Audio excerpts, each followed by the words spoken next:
But you've had some remarkable statements that I have listened to and said, that's powerful.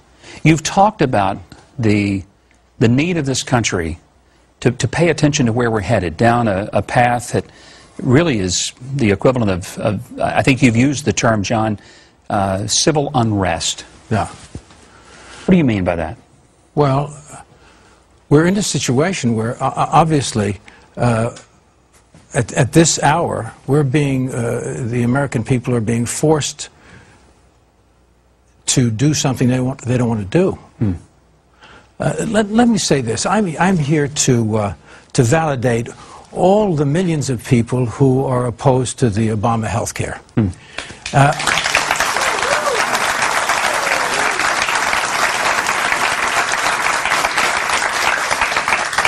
We're witnessing a slow and steady takeover of our true freedoms. We're becoming a socialist nation, and Obama is causing civil unrest in this country. What's going on? Well, we see, first of all, that the stimulus package didn't work.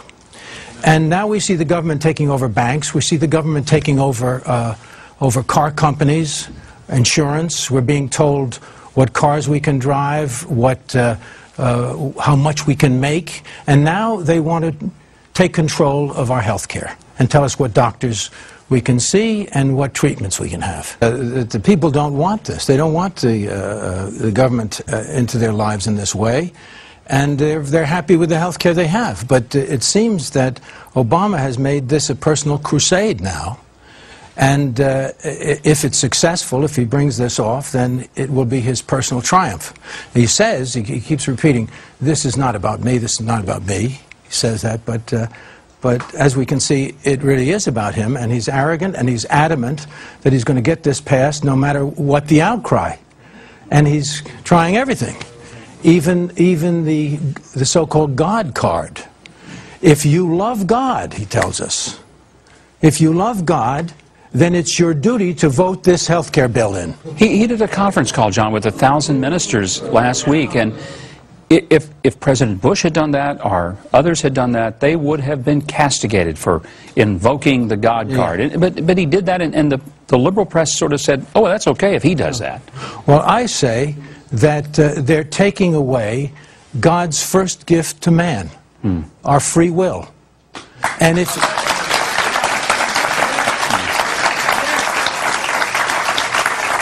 And no man, no matter what his title, even if he's President of the United States, has the consent of God to decide that he's God. You said something to me earlier that I thought was very powerful. You quoted Thomas Sowell, who I think is one of the most brilliant minds in America today. Yes, he is. And something that he said, do you have, because I want to, you have it. Because I think it was Suddenly, very powerful. It appears, and you know, people, you know, some people said to me, you know, you're getting on the old side. There's a lot of that stuff of getting on the old side. You know, when I was in Transformers, the director came up to me and said, we're going to run 50 feet or something like that to one of the vehicles to escape from the Transformer. And he said, John, he was very sensitive to me. Do you think you can do this? And I said, oh my God, I'm not that bad. And of course, and they say, and people say to me, how can you read? Like I write big. But anyway, I want to read this quote, and this is what this great man, one of the wisest of our fellows, has said. This African-American writer. What they are trying to do is create an America very unlike the America that has existed for centuries. The America that people have been attracted to by the millions from all over the world. The America that many generations of Americans have fought and died for. The thing associated with America, freedom, is precisely what must be destroyed if this is to be turned into a fundamentally different country to suit Obama's vision of the country and of himself. That is a powerful statement. Thomas Sowell, a great thinker and writer.